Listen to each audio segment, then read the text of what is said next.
mga babatay ito. Ate, kaya makanya alay.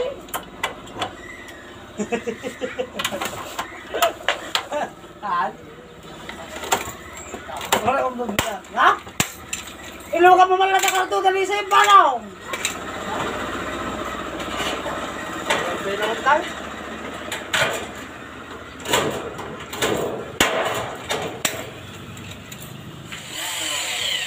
Mana ya kau? Dapat seberapa?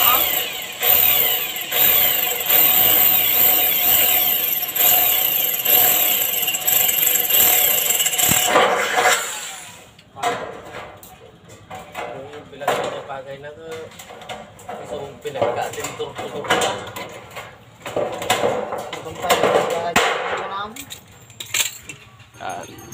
Good morning mga idol. Welcome na naman dito sa ating channel mga idol.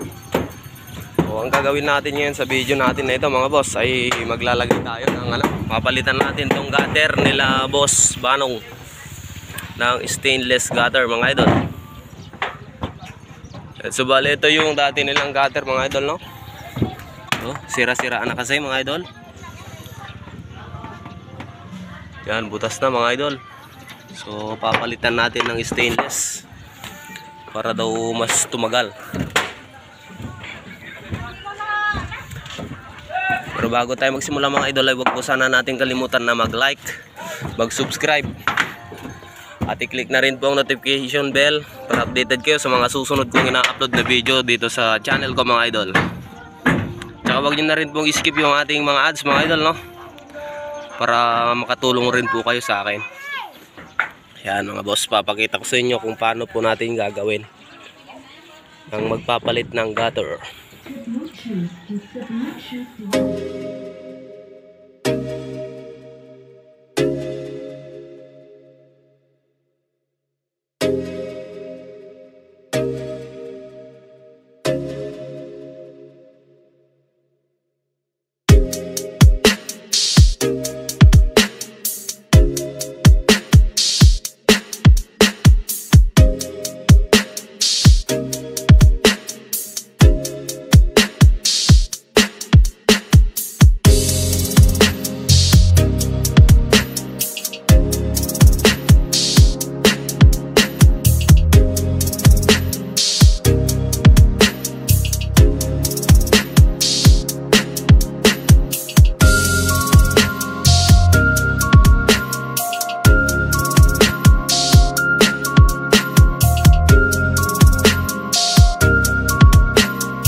So yan mga boss, bale na ilagay na natin dito yung gutter natin mga idol. So box type gutter yung ini-install natin, no.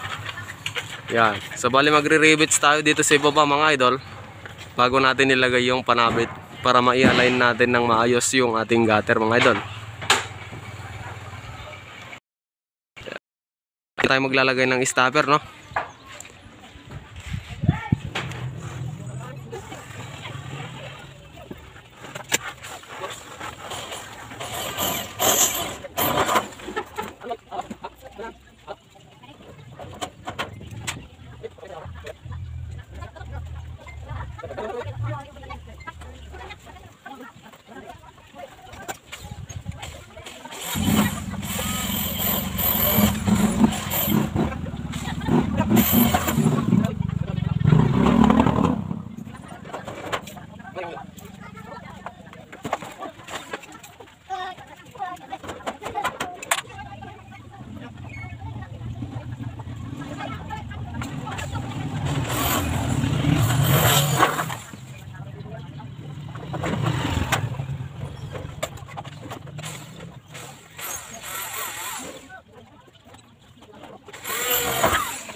Yan mga boss, so bago natin i-align itong mga idol, no. Bago po natin i-align yung ating ito, yung panabit natin, maglalagay muna tayo ng elastosil or sealant diyan sa loob mga idol, para kasi pag hindi pa natin yan linagyan, hindi na natin malalagyan ng sealant mga idol kapag nailagay na natin tong panabit natin. So ito na yung magsisilbing align ng ating gutter mga idol, para hindi liko-liko yung align nya.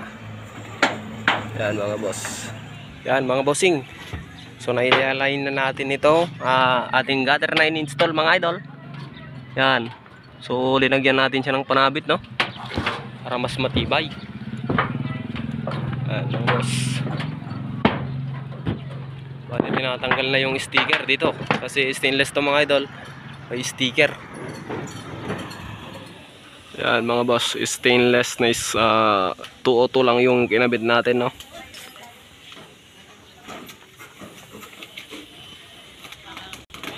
Yan mga idol.